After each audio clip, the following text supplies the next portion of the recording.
everywhere. GBS.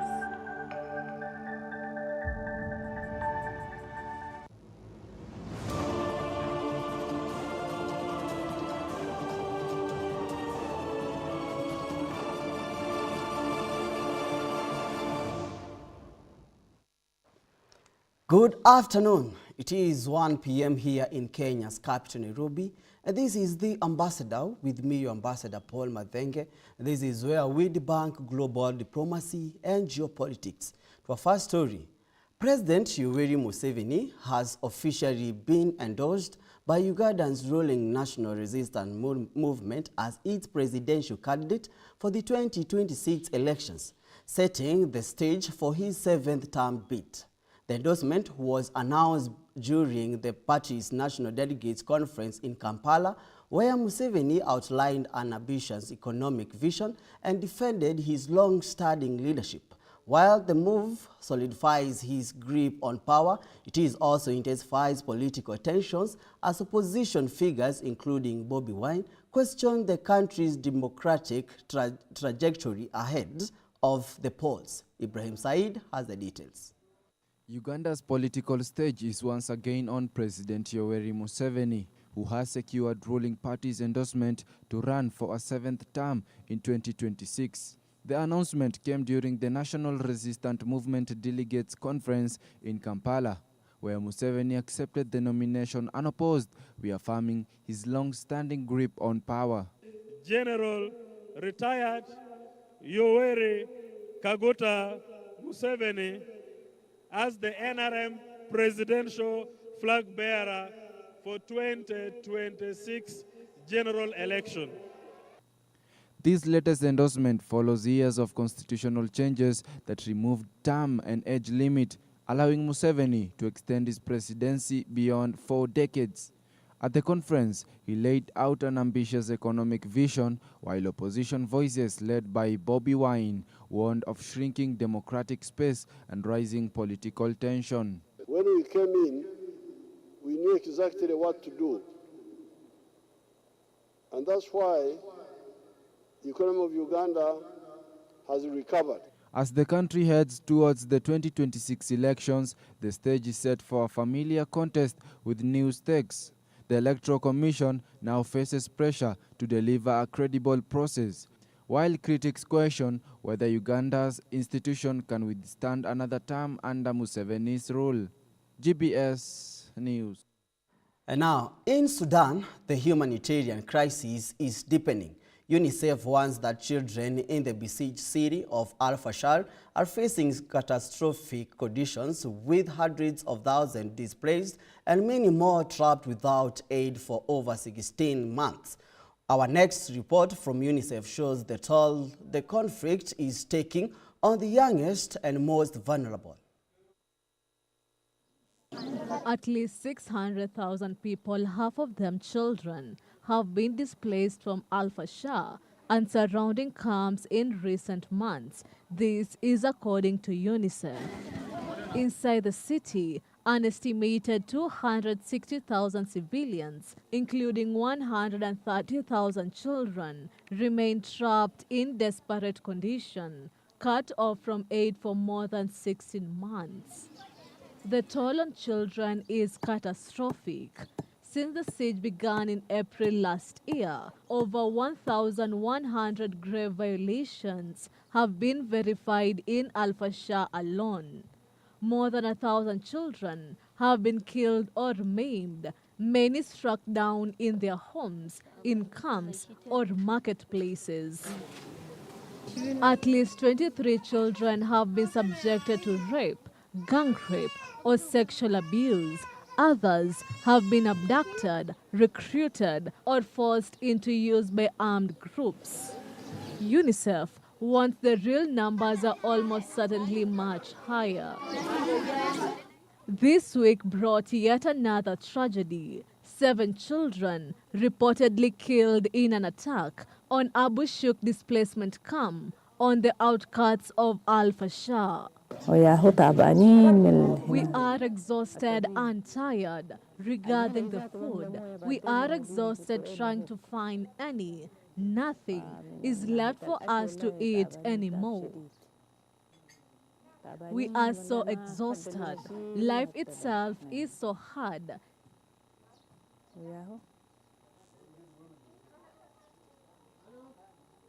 Everything is so hard now. UNICEF is calling on the government of Sudan and all parties to ensure safe and sustained humanitarian access to reach children wherever they are. The agency demands an immediate humanitarian pause, unimpeded delivery of food, medicine, and clean water, the re-establishment of UN operations in the hardest hit areas, and the protection of civilians, especially children, in line with international humanitarian law. Susan Nganga, GBS News, Sudan. Moving on, a major infrastructure project linking Egypt, Libya, and Chad via 1,720-kilometer Trans-African Highway has officially entered the implementation phase, according to a recent report published by the Italian newspaper Nigrizia. The project, described as a strategic route, aims to boost trade and strengthen economic and social ties among the three North African nations. The highway will provide a direct land connection between the Red Sea and the Atlantic Ocean, facilitating the movement of goods and services across the region. The Egyptian construction of a giant Arab contractors signed an agreement with the Libyan Reconstruction and Development Fund to develop part of the road. The Egyptian Ministry of Transport confirmed in February that construction had already commenced on the Egyptian section of the route, which extends from East Owinat to the Al Kufra border crossing in Libya. It's our dream to work on strategic corridors like this strategic corridor. Will be a game changer. It will not be a land corridor, it will be a corridor for development. It will be for interconnectivity, for internet, for fiber optics, for land routes to move livestock from Chad easily to Egypt, or to have all exports from Chad to our port on the Red Sea. One of the main impediments for promoting trade and investment is the lack of transportation. The Libyan portion of the highway will span 390 kilometers, while Egyptian contribution will amount to 400 kilometers. Once completed, the project will significantly shorten the time and the cost of transporting goods between the eastern and the western region of Africa. This road complements Arab-African trade connectivity through land and railroads. Libya is working to connect Sirte city to Chad and Niger by train. These projects could curb illegal migration through bringing European investments in these connectivity networks. Egypt, as a partner with its experience, will bring many job opportunities. Regional analysts describe the initiative as one of the most ambitious transitional infrastructure projects currently underway in the North Africa to reshape trade routes and open up new economic opportunities. The economic prospects of this project are numerous: to enrich regional economic cooperation, to boost cooperation with African countries. It will develop logistical services, enhance wider trade flow between these countries, exchange of services, transfer of technology between Egypt and these countries will be facilitated. The road will also help in capacity building and ease movement of labor between these countries. Davis Karani for GBS News, Nairobi. The ambassador will take a short break. We will be right back with more as Swede Bank Global Diplomacy and Geopolitics. Confidence and body image. Confidence and body image is what we'll be talking about today. So I've always been told I'm too short to model. Does height really matter, or is confidence enough? No, height. In the world we are in today, height does not matter. It doesn't when it comes to modeling. Actually, leave alone height, even body size doesn't even matter. Body size. Yes. Modeling is it's an open space to express yourself. modeling is visual representation of a brand of who you are. So it's about you showing up and showing your authentic self. Right. In the industry, I have experienced, met very short people, men and ladies, and they do amazing. They're really good. It's all about, I think, believing in yourself, that confidence, and knowing you can do it and you need to do it. Walk an imaginary runway across the room, but do it like you're wearing 10-inch heels and atuna heel. So yeah, pretend do it like you're wearing a 10-inch heel. Haibo.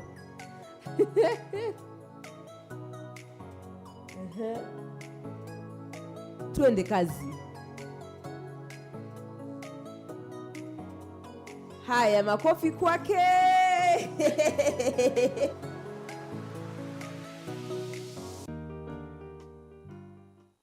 Where you go, I'll go.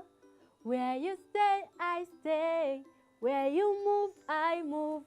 I will follow you. Welcome to our Bible story. Are you ready? Great! Today we are going to learn about a story about a widow of Zarephath. And he said unto him, Thou hast answered right. This do, and thou shalt live. Before I conclude, I would like us to read and see what is the will of the Father towards each and every one of us. Children, as you listen to that story, what have you been able to learn? And remember, this is Kids Mind, the Bible story. And as usual, this is where we learn, we laugh, and we explore.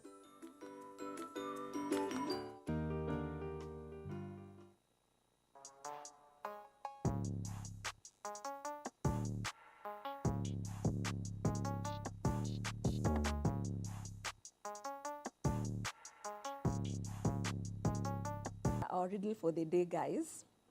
I am easy to lift but hard to throw. What am I? I've been a sculptor for many years now. It's about 44 years since I started doing as professional state artist. For 44 years. That's almost half a century. But now, where did it start? Before the 44 years, where did it start? For me, I use art to document culture and speak more about human life and activities through art, because I regard art as visual literature.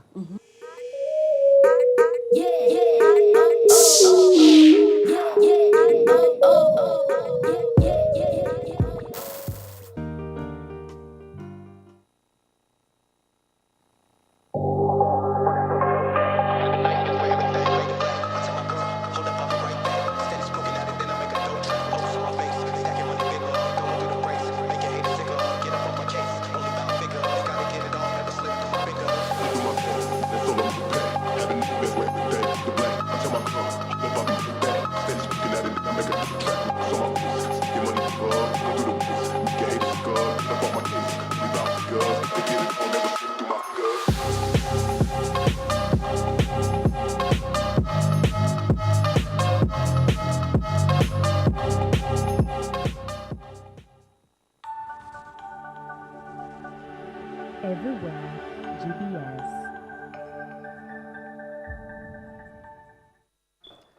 Welcome back to The Ambassador as we break down the development news for you and get the bigger picture on what's happening globally. And now, Rwanda has launched a campaign to curb air pollutants from vehicle emissions, which authorities says are fueling asthma, heart disease, and lung cancer.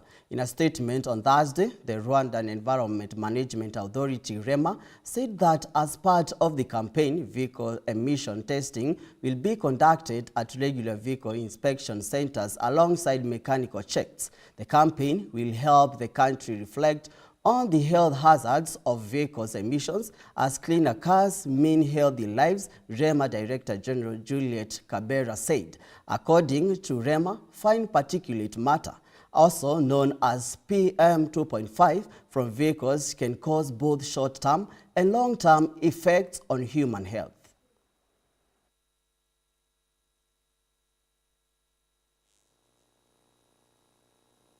We test for specific gases or for specific pollutants like carbon monoxide and nitrogen oxide.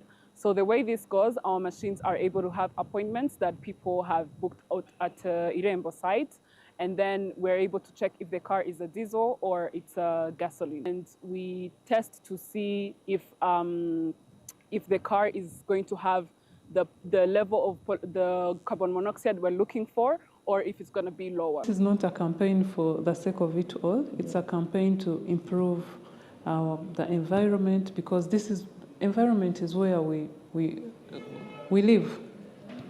If you're living in an environment that is not clean, it is going to reflect in your health, even other organisms, but we are mainly concerned about human health. But we know that we still need petroleum or diesel-powered vehicles. They're still very much on the market. We are not yet there. Yes, there is progress. Government has put in place incentives to allow people who are importing EVs, but we also know that we still have the fossil fuel powered vehicles with us for some time. Made different efforts to ensure we protect the environment from the banning of plastic, and Rwanda was among the first countries in the world to do that. And so when I see the testing of emission and being done in a modern way, because even in the previous years, they would check the emission. I remember one time I came here with a diesel. And now moving on, at today's United Nations Media Stakeout, Guyana and Slovenia, speaking as core focal points on conflict and hunger, issued a joint call for immediate diplomacy to address escalating tensions in the Middle East, urging all parties to respect international humanitarian law and protect vulnerable civilians. Here are the details. Guyana's permanent representative to the United Nations, Ambassador Caroline Rodriguez Piquet, highlighted the dire humanitarian crisis in Gaza, warning that famine is no longer a looming threat, but a grim reality for thousands of civilians trapped by the conflict. She urged the Security Council to act decisively, stressing that food insecurity and starvation are being used as weapons of war. Slovenia echoed this urgency, calling for unhindered humanitarian access and pushing for a ceasefire resolution that was ultimately blocked by a Security Council veto. I deliver this statement on behalf of Guyana and Slovenia in our capacity as informal co-focal points on conflict and hunger in the Security Council, as well as Algeria, China, Denmark, France, Greece, Pakistan, Panama, the Republic of Korea, the Russian Federation, Sierra Leone, Somalia, and the United Kingdom. We express our profound alarm and distress at the IPC data on Gaza published last Friday. It clearly and unequivocally confirms famine in the Gaza Governorate. We trust the IPC's work and methodology. This is the first time famine has been officially confirmed in the Middle East region. Every day, more persons are dying as a result of malnutrition, many of them children.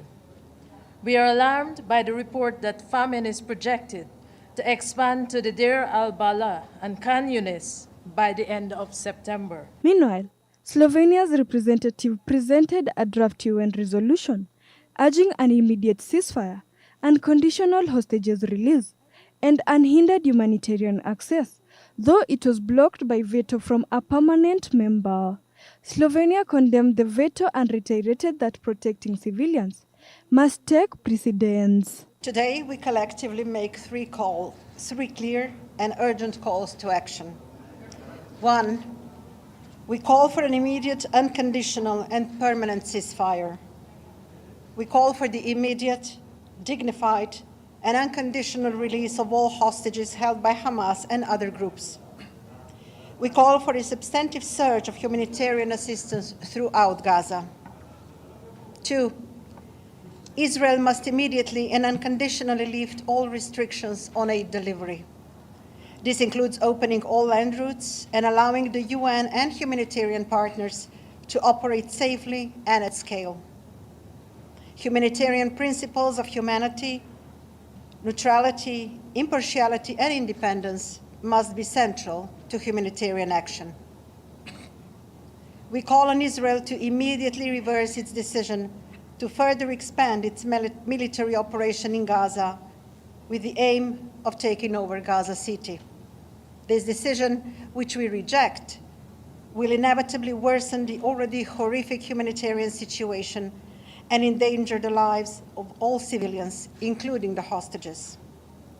Time is of the essence. Both countries have called for strengthened UN mediation, renewed humanitarian aid corridors, and collective diplomatic resolve to de-escalate the conflict. They stated that sustained pressure and unity among elected Security Council members is essential to press for lasting peace in the region.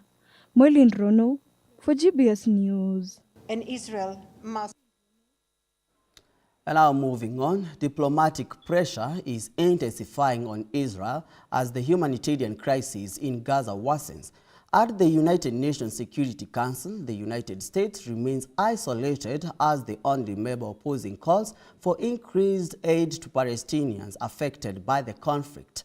Other council members have called on Israel to relax restrictions on humanitarian convoys, warning that without quick action, the region could face an even greater catastrophe.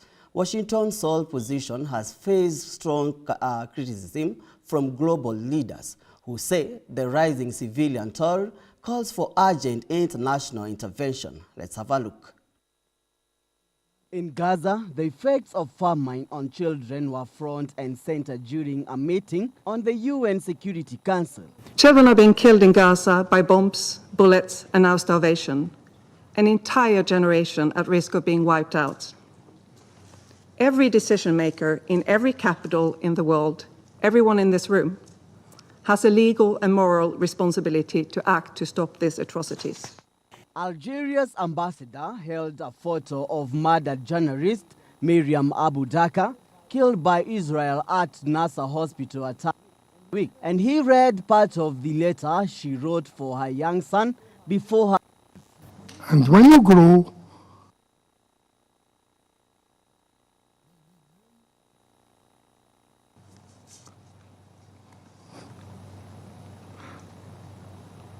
and when you have a daughter,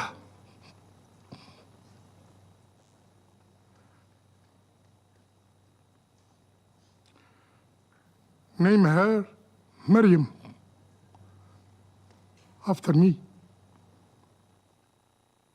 Sierra Leone's ambassador appears emotional when talking about the warning signs of the genocide in Gaza. Inaction or paralysis in the face of clear warning signs is not neutrality. It is complicity. After the meeting concluded, all council members, except the United States, issued a joint statement demanding Israel lift all restrictions to aid delivery and reverse a decision to expand military operations into Gaza City. This is a man-made crisis. The use of starvation as a weapon of war is clearly prohibited under international humanitarian law. Famine in Gaza must be stopped immediately. This meeting has been painful for us all because we all felt, beyond our country's positions, we all felt a deep feeling of helplessness, unable to fulfill our mandate. And that is a matter of disgust to all of us, and it saddens us all.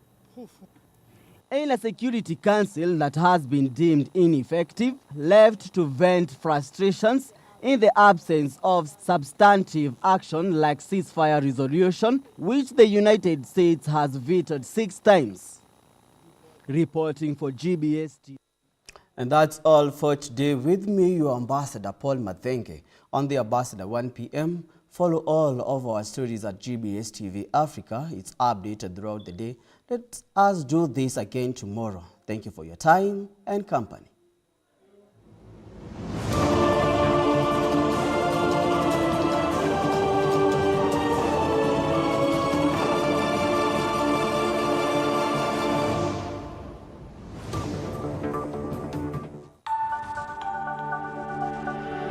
Everywhere, GBS.